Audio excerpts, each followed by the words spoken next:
So, it appears that Mr. Hegseth's strategy is to follow the 5 Ds of dodgeball: dodge, duck, dip, dive, and dodge.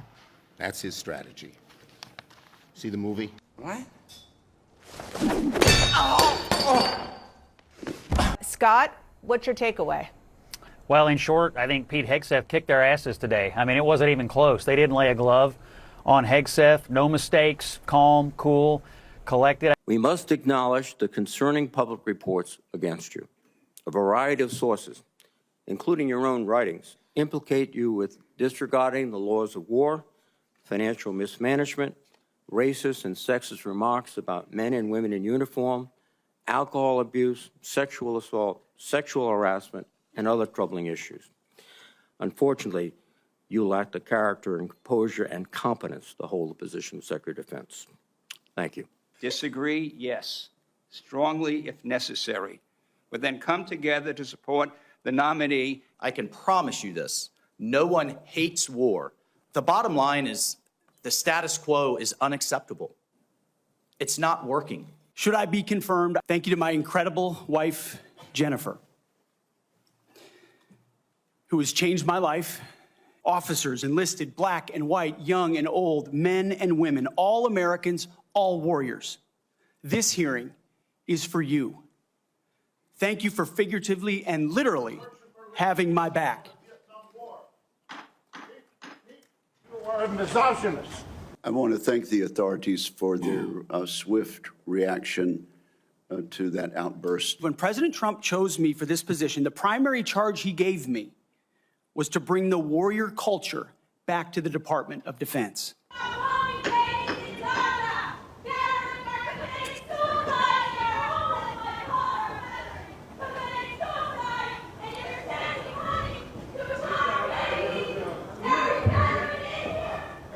Addressing the recruiting crisis, the retention crisis, and readiness crisis in our ranks.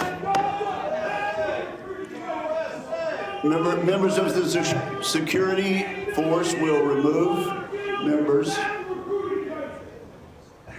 don't have a similar biography to defense secretaries of the last 30 years. Where has it gotten us?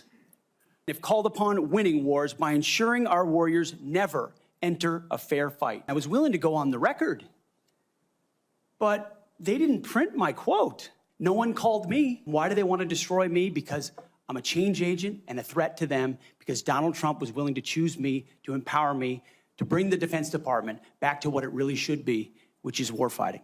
Most recently, you said this in November of 2024, knowing full well you might have been named as Secretary of Defense. His wife is willing to still stand beside him, knowing he wasn't perfect. Mr. Hegseth, this hearing is about whether you are qualified to be Secretary of Defense, and one of the qualifications, to answer my colleague's question, is to actually win the votes of every member of this committee and to be confirmed by the United States Senate. The American people need a SecDef who's ready to lead on day one. You are not that person.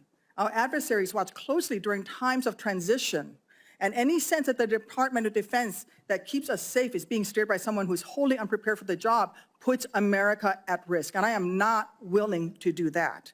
Have you led an audit of any organization of which you were in charge? Senator, in both of the organizations I ran, we were always completely fiscally responsible. Yes or no, did you lead an audit? And the way my leadership has been stated, yes or no, did you lead an audit? Yes or no? What are you afraid of? You can't answer this question. Yes or no, did you lead an audit? Do you not know this answer?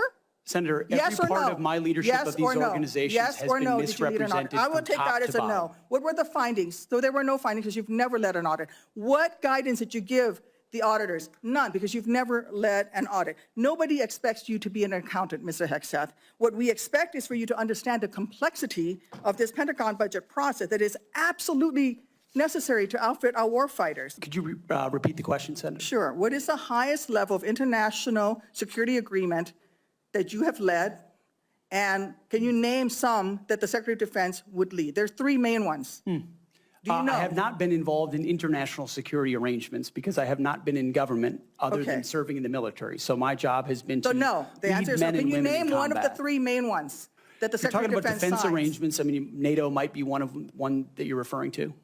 Status of Forces Agreement would be one of them. Status of Forces Agreement. You talked about the Indo-Pacific a little bit, and I'm glad that you mentioned it. Can you name the importance of at least one of the nations in the ASEAN, and what type of agreement we have with at least one of those nations? And how many nations are in ASEAN, by the way?